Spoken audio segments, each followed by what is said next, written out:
Good Friday morning, Chameleon Wranglers. The week is almost over. And how best to usher in the weekend? Then let's get some chameleon goodness going on here. Now, as many of you know, there's actually a live chat that goes on for the first showing of each vlog at 5 a.m. Pacific in the morning. And there has been some requests to meet my Brady Podon Thamnobates. And what the Illuminati wants, the Illuminati gets. And so here, let's meet. This is a Brady Podon Thamnobates. All right, everybody, this is a Brady Podon Thamnobates.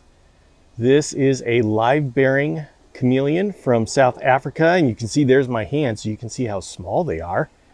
And this is, if I were to pick one chameleon species of all the species that exist, this would be the #1 best pet chameleon in existence. It comes from South Africa, and so it experiences summers and winters just like we do. These guys have been known to survive triple digits and down past freezing. You can find them huddled under rocks to survive the snow. Obviously, we don't want to take them to those extremes, but it shows how hardy of a species this is. Right now, he's very dark. They can be very colorful, but right now he's dark because it's a little bit cold and he wants to soak up the sun. What little sun we have. And unfortunately, South Africa doesn't let these out. There was one brief window where we were able to get them, but that was totally messed up by human stupidity. And now, I don't know if I don't think he's the last one in the United States, but there certainly isn't a handful. So unfortunately, I think the chances of us seeing Thamnobates again are pretty slim. There are a couple of lines being bred in Europe, so it's not out of the question. It could happen, but this is one of those missed opportunities. We as a community, we missed it because we just didn't understand the need for the marketing, for the awareness. There were a bunch bred. They were very easy to breed, but only breeders wanted them because there weren't enough people who understood what they were to want them as pets to support the breeding of them. So the breeders stopped. And but this little guy here is second generation. Well, under me. I don't know. His grandfather came to me, and his father lived quite long. In fact, I think his father lived until 2022. And he was born in 2018, so this guy's already lived for 6 years. And his father made, I think, let's see, his father was born in 2016 or 15. Anyway, this little guy has lived a long life for a Brady Podon Thamnobates, and I'm glad that I can be here and that he's been with me for so long.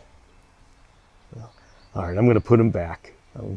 I am glad that you have been able to meet a Brady Podon Thamnobates, and I'm going to go ahead and put a little bit of a montage of pictures of his life so you can see what he's looked like throughout the years.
chameleons are amazing, and they can come to mean a lot to us.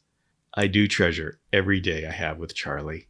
Now, in other news about special chameleons, Spearmint is in shed. And so if you've been seeing him lately in these videos and wondering, why is he looking so cloudy and not so bright? Well, that's why. And his shed broke today, and I'll be finding pieces all over the place. And I can't wait to show you his new and bright clothes. And to celebrate, I think we should bring in a superworm and maybe a dubia. Shamrock update. Spearmint is shedding. So we are about to see some incredible colors in the next day or two. Of course, let's go ahead and reward him for being just awesome. And I think this time, give him a superworm.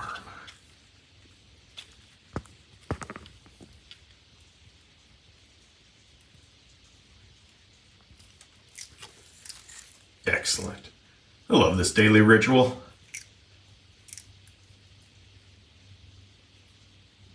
Want a dubia?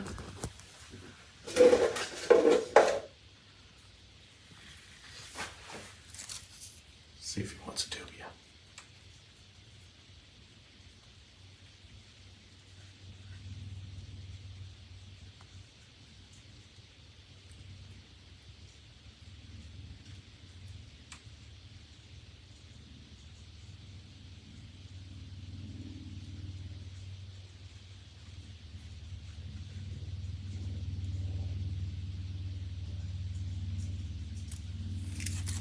Nice.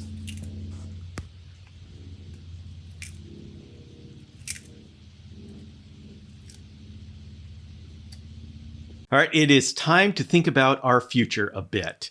And in the latest episode of the Chameleon Academy podcast, which is going to be released right after this vlog, I am going to be talking with T.C. Houston. Now, you may not recognize that name because he doesn't do much with chameleons, but T.C. Houston is the one who coined the term small batch breeding. I've been talking about it for the last year or so, but he has actually done it. And yes, there are many things we in the chameleon community need to adapt for our uses because chameleons are just a totally different beast. But he can share with us what it is like when you go from a minimalistic breeder to a naturalistic breeder and everything that it takes to make that transition. Neither one of us think that this is going to be an easy transition either for the breeders themselves or the community. But what's important at this starting point is that we talk about it and we work through these things. Not going to happen overnight, but let's just get it started.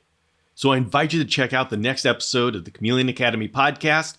If you're here at the premiere of the vlog, it's going to take you there automatically, and I will be there live in the chat. If you're watching after the premiere, on the end screen, there's going to be a video that you can click to go there and watch it right after this. Thank you very much for joining me here on this daily vlog. A vlog episode comes out every morning, 7 days a week, 5 a.m. Pacific, and I'm here live in the chat. Take care of yourself, be excellent to each other, and I'll see you next time.